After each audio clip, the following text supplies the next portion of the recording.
What's up, Internet? My name's Todd. I'm from Nebraska. Today I'm coming to you from a tree fort in the hills above Los Angeles. I've lived in LA for half my life, but the first half of my life was spent in Nebraska, where I was born, raised, and educated.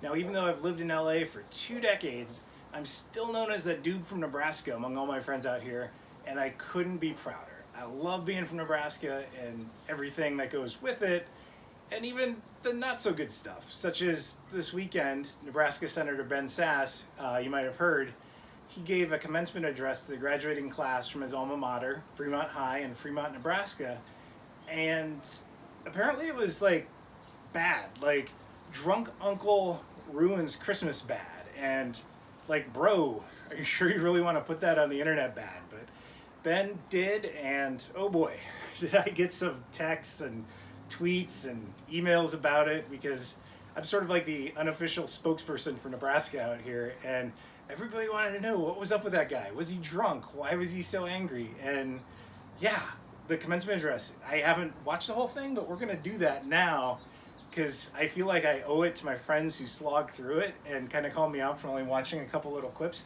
So we're going to watch that. We're going to watch the speech in its entirety. I'm going to see it live for the first time, and I don't know if I'm ready for it. We're going to do it.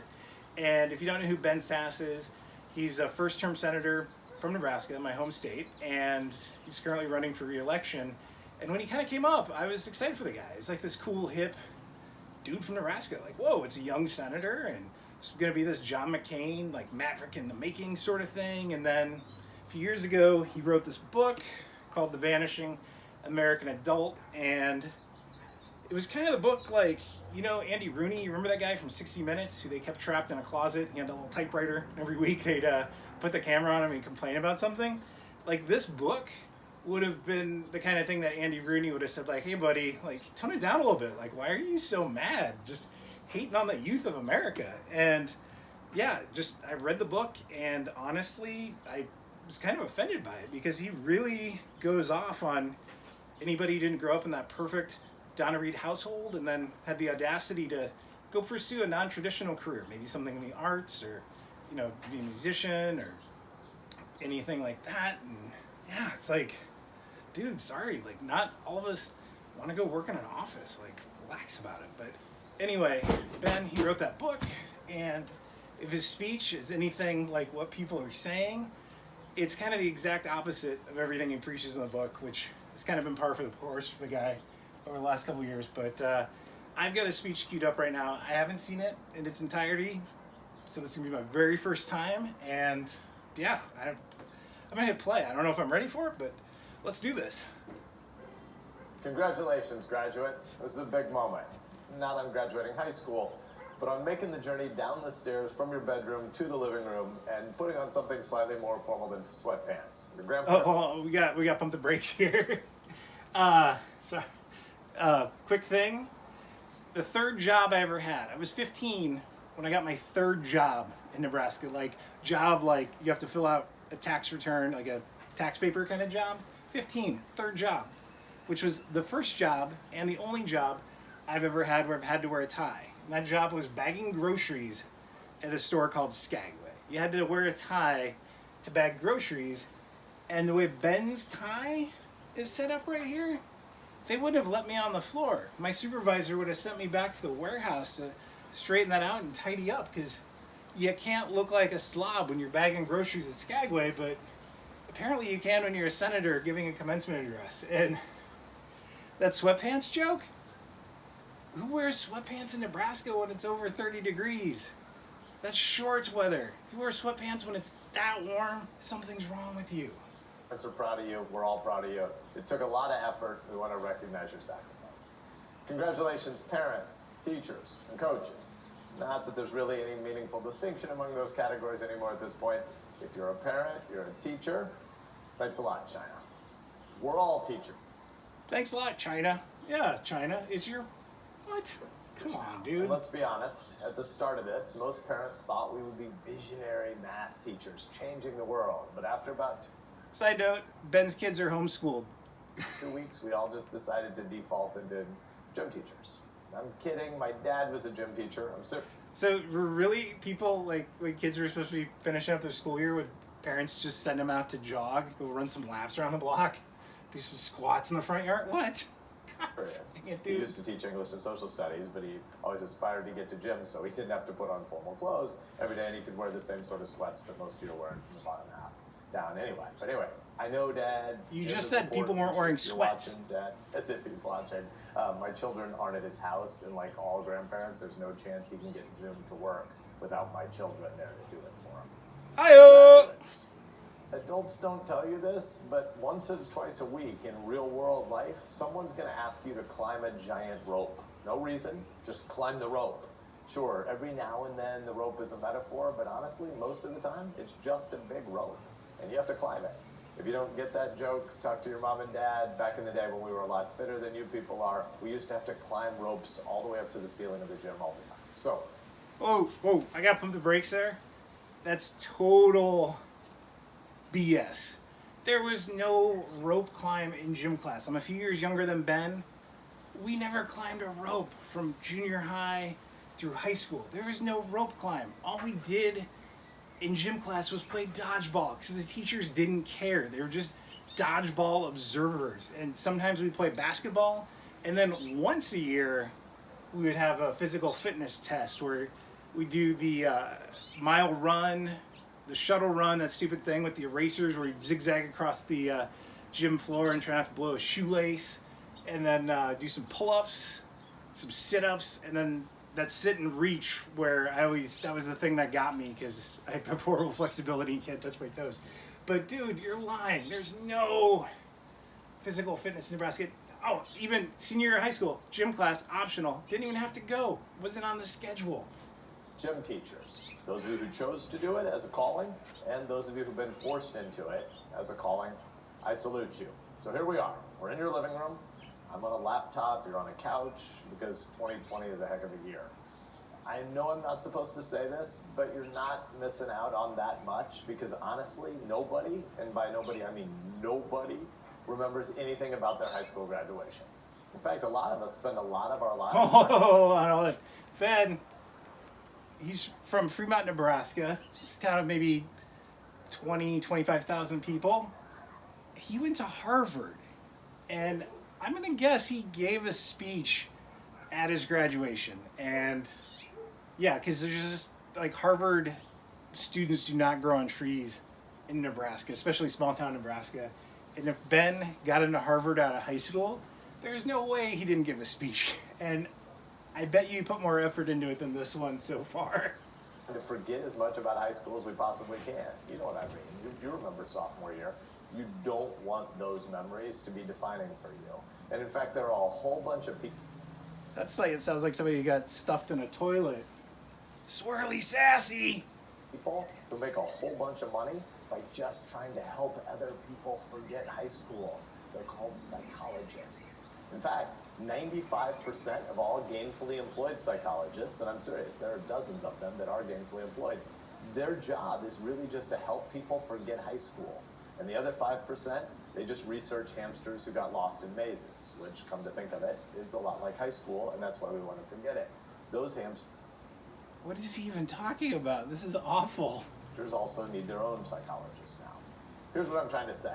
There will always be money to be made in psychology. Now that's a joke. Do not, if you're headed to college, do not major in psychology. That part's not a joke. But like I was saying, nobody remembers their high school. Ben was a college president. And it's kind of ironic that he's saying don't major in psychology as a former college president. And yeah, like what the hell, dude? That's not cool. Graduation, except for you guys. You guys are going to be the first generation in human history to actually have your high school graduation seared into your memories. You're going to be at your class reunion. And... He just hawked a loogie. He just full on hawked. It's like, dude, you're on video. You can cut this. Years. I mean, people 30 years out of high school are really old. By the way, I graduated high school 30 years ago this month, so thanks for rubbing it in. You're going to say stuff at your high school reunion service ceremonies. Remember that time that China started a big global pandemic that created the worst public health crisis in over a century and brought the economy to its knees? And we had to stay at home and everybody was hoarding toilet paper. Mad at China. And we all watched this documentary about some weirdo dude who raised tigers. yeah, it'll be pretty hard to forget that. So you guys have this silver lining. You're going to remember your high school graduation. Nobody else has ever remembered their high school graduation. You're going to remember it. You're graduating in your living room, and you're having a senator come and talk to you about some dude named Joe Exotic. That's... I think this will be the most memorable part right here is the drunk senator who showed up to rip apart the graduating class of 2020. But that's probably the least weird thing that happened this last month, because we haven't even started talking about murder hornets yet. That's right, murder hornets. Now, I know what you're thinking. It's not the murder hornet's fault if an insect grows up being called a murder. When somebody says, I know what you're thinking, that means you're not thinking about it at all. Yeah, that doesn't work, Ben. Sorry. Hornet. You can't be surprised when they actually start ripping the heads off of honeybees. I get it. That's a pretty good point. We all sort of do grow into our names. And by the way, that's why everybody named Jeremy is the worst. Sorry, Jeremy. Not my fault. Blame your mom and dad. Anyway, the murder hornets, Did you just make a Pearl Jam reference? A 28-year-old Pearl Jam reference? I don't know. It sounds like he did. Jeremy? Like, just calling out at Jeremy? And it wasn't even Jeremy's fault. He was a bullied kid in the song. What the heck? Washington State, and they're really bad. But the murder hornets, they aren't really even half as bad as the black hole. In case you haven't noticed, or if you haven't been reading, and you should be because you got time on your hands, scientists just discovered a black hole that's 4 times the size of our sun, and it's apparently in a system. This isn't even a speech. This is a really bad monologue with current events that nobody really cares about outside of... The Hornets are kind of cool. But... that's visible to the naked eye. Scientists are now going to classify it as a major, major bummer. Why am I giving you all this bad news? Hi-oh! Major bummer. Scientific term. Ben's speaking the language of the youth. Next thing you know, he's going to say something's lit. Well, between the pandemic and the murder hornets, and the fact that the Tiger King lady definitely killed her husband, and the black hole... She has a name. It's Carol. But among all those things, you're stuck at home for graduation, and that's really not even a top 100 problem. But I get it. This isn't the way you wanted today to go down. And go down, dude! All joking aside, you are graduating in the... Where are the jokes, Ben? You haven't made one yet. He hasn't made a joke yet. We've got a public health crisis, which is real, and many of us know people who've been suffering because of it for the health reasons.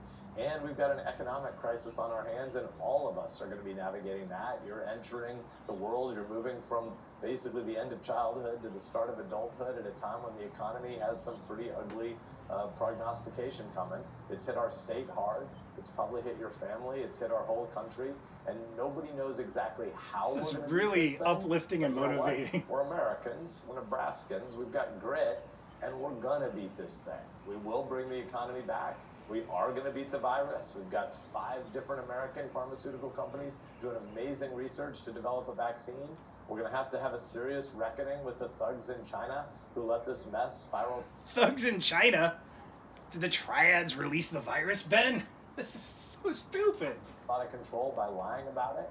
Your generation is going to have a big calling. You're going to have to deal with the consequences of all this, and you're going to have to deal with the consequences of all this, which translates to, sorry we screwed it up, but we're going to sit back now and let you deal with it, even though I kind of played a big role in this happening. It's going to be on you to fix it. We're entering adulthood during an incredibly disruptive time. But you know what that means? It means the fact that you're going to need grit and determination and resilience isn't just euphemism. It isn't just rhetoric. It's reality. And here's the good news. You all have the potential to have grit and resilience and determination and to get... He sounds kind of like stoned. And in Nebraska, the weed's not that good. It's called ditchweed. There's weed that grows wild in ditches that you can harvest with. So you're going to need grit and resiliency, and you've got the potential. Get through this. That's actually what your late night study sessions and your early morning practices gave you. That's what they were about. That's you got up early to go to tennis practice. You got grit. And that's what makes our state great. And that's what's going to pull us through this thing. You're going to pull us through this thing. You're commencing today.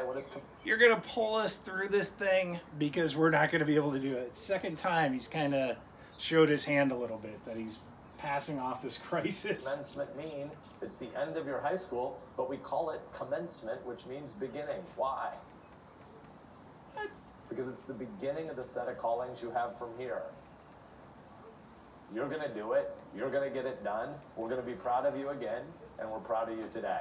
Your families and your communities are proud of you. I'm proud of you, but you don't really know me. The important thing is, I'm proud of you, but you don't really know me. Like, I've peed next to people in airports who've been more enthusiastic about being proud of somebody. Or even, shouldn't even say pee. I should just get honest and say, I've taken some big dumps next to people, and they've been impressed. Like strangers on that other side of this tall wall, when they hear the rumbling, the splash, the plop, the heaviness, they reach over and say, I'm kind of impressed. Like, they've been more proud. Like, somebody I've taken a dump next to has been more proud than Ben is right now. your families and your communities are proud of you. Get her done. He just closed on Larry the Cable Guy. Get her done. And he didn't even say it right. Yeah, get her done, class. I'm going to use a 20-year-old catchphrase from Larry the Cable Guy, who lives about an hour away from Ben, and maybe could have helped him with that speech, or at least kind of told him how to say get her done better. Like, yeah, get her done. Not, you go, get her done. Oh, that's bad. I don't know. I might recommend watching this one instead. That was a much better speech. But thanks for watching.